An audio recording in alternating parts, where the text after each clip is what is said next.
अस्सलाम वालेकुम। University of Pennsylvania की एक तहकीक से ये बात सामने आई है कि जो लोग मुनासिब मिकदार में ओमेगा 3 का इस्तेमाल करते हैं तो उनके एग्रेसिव बिहेवियर में 30% तक कमी देखी गई है। और ओमेगा 3 वो ज़रूरी फैट्स है जो कि आपका जिस्म खुद नहीं बना सकता, इसलिए इसको खुराक के ज़रिए लेना ज़रूरी है। और ओमेगा 3 के 3 अक़साम हैं। अल्फ़ा लिनोलेनिक एसिड, ये अखरोट, अलसी के बीज यानी फ्लैक्स सीड्स और चिया सीड्स में पाया जाता है। इकोना पेंटेनोइक एसिड और डोकोसा हेक्सानोइक एसिड, जो कि मुख्तलिफ़ अक़साम की मछली मसलन कि सैल्मन, सार्डिन्स और मैकरल में पाए जाते हैं। तो ओमेगा 3 सोजिश को कम करने में मदद करता है, दिमाग की खुलियों की हिफाजत करता है और दिल की सेहत को बेहतर करता है। और स्टडीज़ के मुताबिक ये एग्रेशन और इमोशनल आउटबर्स्ट को भी कंट्रोल करने में मदद कर सकता है। 29 मुख्तलिफ स्टडीज़ पर मुश्तमिल एक मेटा एनालिसिस जिसमें 3918 अफराद शामिल थे, तो उनमें ओमेगा 3 सप्लीमेंटेशन लेने से रिएक्टिव एग्रेशन और प्रोएक्टिव एग्रेशन में नुमायाँ कमी देखी गई है। और ये मस्बत असरात हर उम्र में और हर जिन्स में देखे गए हैं। रिएक्टिव एग्रेशन वो जज्बाती रद्द-ए-अमल है जो बग़ैर सोचे समझे और अचानक होता है, और प्रोएक्टिव एग्रेशन सोची समझी होती है और प्लान्ड होती है।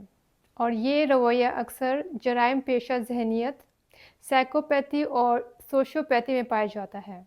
इसके अलावा omega 3 attention deficit hyper activity disorder, bipolar disorder, यहाँ तक कि पोस्टमार्टम डिप्रेशन में भी मददगार साबित हुआ है। तो सवाल ये है कि ओमेगा 3 दिमाग पर कैसे असर डालता है। डिप्रेशन, एंग्जाइटी, एग्रेशन दिमाग में मुसलसल सोजिश के साथ जुड़ा हुआ है और ओमेगा 3 इस सोजिश को कम करता है। ये सेरोटोनिन और डोपामिन के फंक्शन को भी बेहतर करता है और ये वो न्यूरोट्रांसमीटर्स हैं जो कि हमें अच्छा महसूस करवाते हैं। तो ओमेगा 3 इनकी पैदावार को बढ़ाता है और दिमागी खुलियों के दरमियान उनके तबादले में भी इजाफ़ा करता है। ओमेगा 3 हमारे हाइपोथैलेमिक पिट्यूटरी एड्रिनल एक्सिस को मुतवाज़न करता है, जो कि हमारे जिस्म का एक स्ट्रेस रिस्पॉन्स सिस्टम है। तो जब ये मुतवाज़न होता है तो हमारे रद्द-ए-अमल में नरमी और मिजाज में बेहतरी आती है। तो अपनी ग़िज़ाओं में आप ओमेगा 3 कैसे शामिल कर सकते हैं।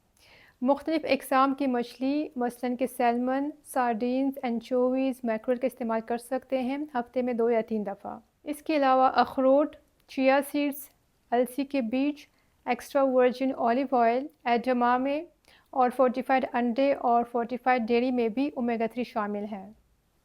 अगर आप बाकायदगी से मछली नहीं खाते तो ओमेगा 3 की सप्लीमेंटेशन भी एक ऑप्शन है। वो सप्लीमेंट लें जिसमें कम से कम 500 से 1000 मिलीग्राम EPA और DHA शामिल हो, और इस बात का ज़रूर यकीनी बनाएं कि वो थर्ड पार्टी से टेस्ट शुदा हो, ताकि इसमें मर्करी या PCBs जैसे मुज़र आलूदा मादे ना हो। तो तमाम फ़वाइद के बावजूद कुछ बातें जहन में रखना ज़रूरी है। पौधों से हासिल करदा अल्फ़ा लिनोलेनिक एसिड को जिस्म में जाके EPA और DHA में तब्दील होना होता है, लेकिन जिस्म ये अमल ज़्यादा मुयस्सर तरीके से नहीं कर पाता। इसलिए मछली से हासिल करदा ओमेगा 3 जिस्म ज़्यादा मुयस्सर तरीके से इस्तेमाल कर सकता है। अगर बहुत ज़्यादा डोज का इस्तेमाल करते हैं तो ये खून पतला करता है। तो अगर आप ब्लड थिनर्स पे हैं या हामला है तो अपने डॉक्टर से पहले ज़रूर मशवरा करें। इसके अलावा अगर आपको मछली या सी फूड से एलर्जी है तो मछली पर मबनी ओमेगा 3 सप्लीमेंट से परहेज़ करें। इसके बजाय अलजी से हासिल शुदा ओमेगा 3 एक मुयस्सर मुतबादिल साबित हो सकता है। ओमेगा 3 कोई मैजिक पिल नहीं है, लेकिन जो लोग इसका बाकायदगी से और मुसलसल इस्तेमाल करते हैं उनमें mood swings, anxiety, aggression, stress में वाज़ेह कमी देखी गई है।